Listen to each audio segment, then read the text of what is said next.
Welcome back to Alley Cat Paint Design. Today let's talk about these boxes I talked about that I make. I told you before that I use stickers. A lot of the times they are not just stickers, they're cut out from Cricut. These are the kinds of things that you would adhere to your car windows, things like that. But these sure save a lot of time instead of drawing and painting on the surface. So they work well. And most of the imagery, I mean, what you want is just the silhouette. You want to be able to light the white plastic and have it come through. So, as you can see, this is Felix the cat. I've had others where it's just his head, and I maybe have had someone else make Felix Chevrolet, that kind of thing, because Felix was used in Chevrolet. Box, nothing fancy to it, just wooden box. This is some of that sign plastic that I told you about before. The box has depth to it because I put the lights towards the back. The further away from the front you get them, the more you just get the glow that you want instead of seeing dots and a glow, which is not what I want. I prefer that it just be the glow. But this is an example of using something that doesn't belong. This is it's a carved piece of material for wood, or in wood, pardon me, that for wood carpentry work is considered rope. You might use a piece of this like on a mantle or something like that, but I'm going to use it here for a different application. In the application that I'm using it here for, it almost looks like braided wire, or even like a conduit, a flexible conduit that would hold wire. And I want that because I want it to look industrial. Here's a couple other pieces that I'm going to use. This is a piece that holds wire into a fluorescent light fixture. It holds it in there so that the metal frame of the fluorescent light fixture does not cut into the wire and cause a short, which could result in fire. But what I've done is I've cut it in half, and I'm going to attach it down here so that it looks like this conduit is coming right out of it. But I wanted it flat with the bottom edge so that when the box sits like that, it doesn't become a problem.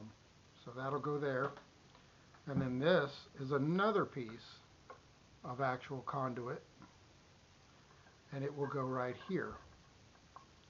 And over, down, and then it goes back into the box here, why this has a curved edge. Now, as you can see, I had to cut this in half. This was actually an elbow for conduit. And so I cut it in half with a grinder and a grinding wheel. And then I glued the metal pieces together, because this came separate from this piece and then this piece. So this is three pieces together. I glued it with a JB Weld, which is a two-part composite that you mix together, put on the surface, and then all these pieces have threads. So I put the threads all together where they belong. You can kind of see the threads here on the sides. And then to affix them to my box, I used epoxy. You take the two-part epoxy and mix it together.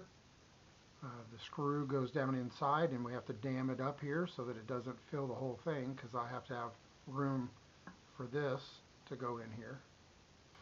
And I put the bolt in with the dam. I adhere or fix the bolt to the dam, and then I fill it in.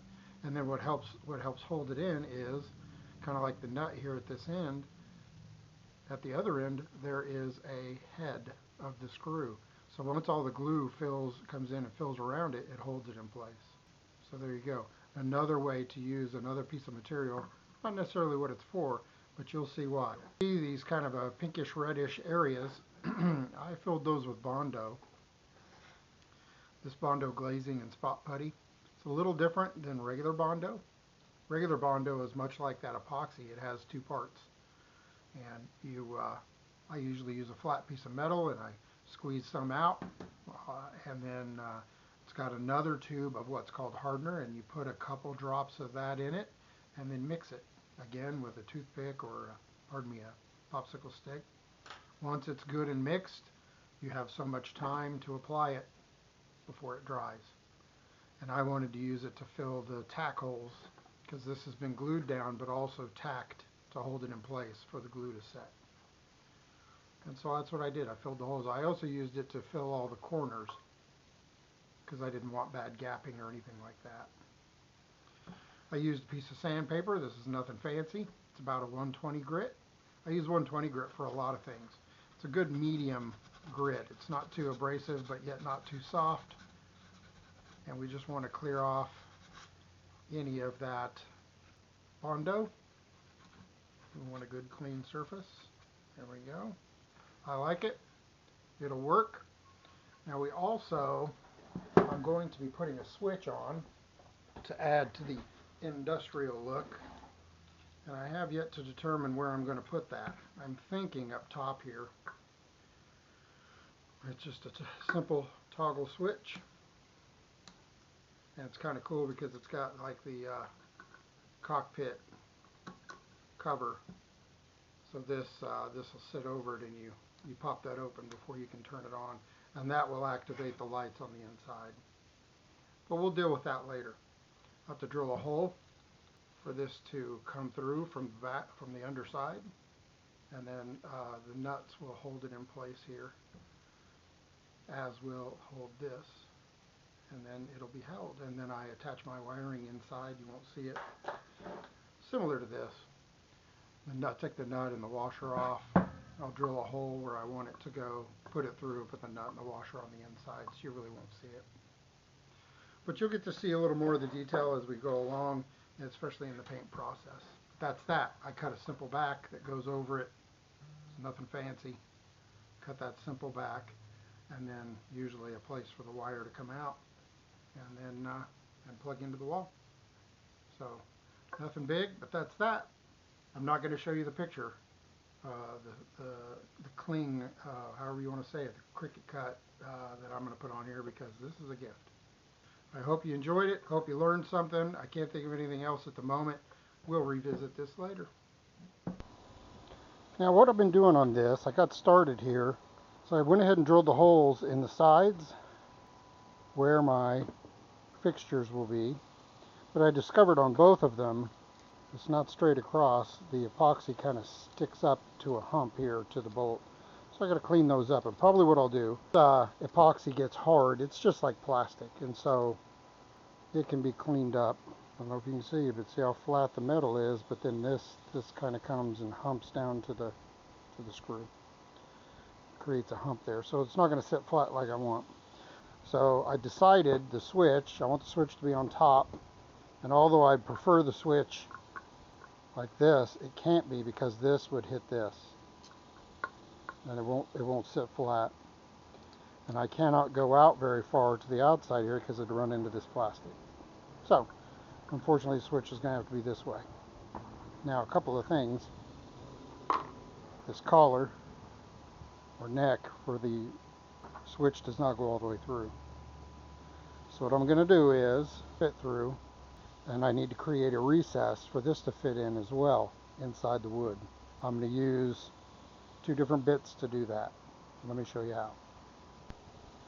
Alright, here's what we got. I know that this takes a 31/64 because of my drill gauge. If you don't use a drill gauge, you should. It saves you a lot of time and energy and effort. But a 1/2 inch will fit as well, so that's what I'm going to use. Alright. Now, in order to fit the base, cut a hole big enough for the base, I'm going to use an 1 1/8" paddle or spade bit, however you want to call that. People call it different things, it really doesn't matter. But that's what I'm going to use. So, first of all, I'm going to use the big one here, and I'm going to drill the inside. So, unfortunately, because the box is already built, I have to drill it at an angle.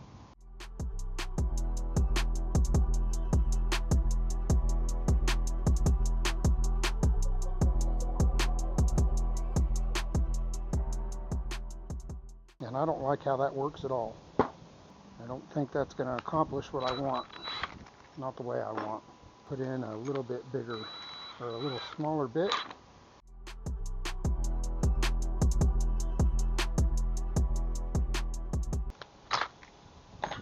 That hole, or beginning of a hole, is to accommodate this tab.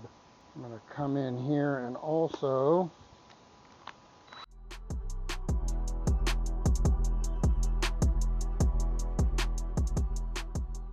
Drill that on through.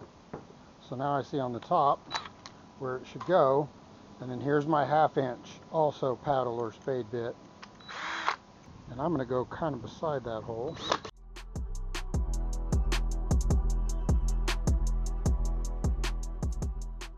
Just like that. It looks like I missed my holes in the middle or on the inside.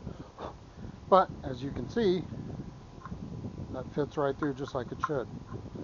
What I've got to do is open this up here on the inside to allow this to sit not flush here like this, but recessed. This needs to be recessed into the material here. So I've got to open this up. Probably going to have to use a different tool for that because these spade bits are not going to work. Not because they're not going to drill the hole, but because they're drilling them at an angle and I'm only getting a partial cut of the inside material. Let me get that squared away and we'll see where we're at after that.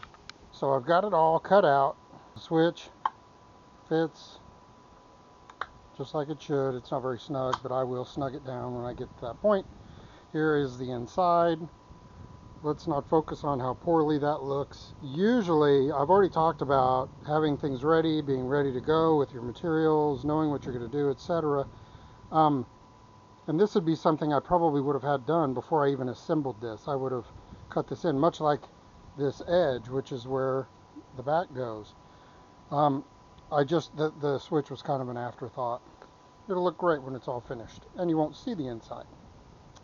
All right, so let's move on from that. Let's look at these. Now, I went ahead and took the same oscillating tool here and used it to clean up all around the screw here. So let's see if that helps this to sit any flatter.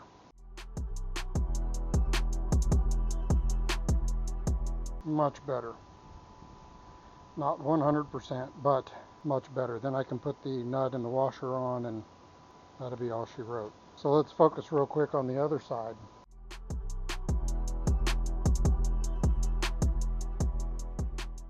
Nut and washer off. There we go.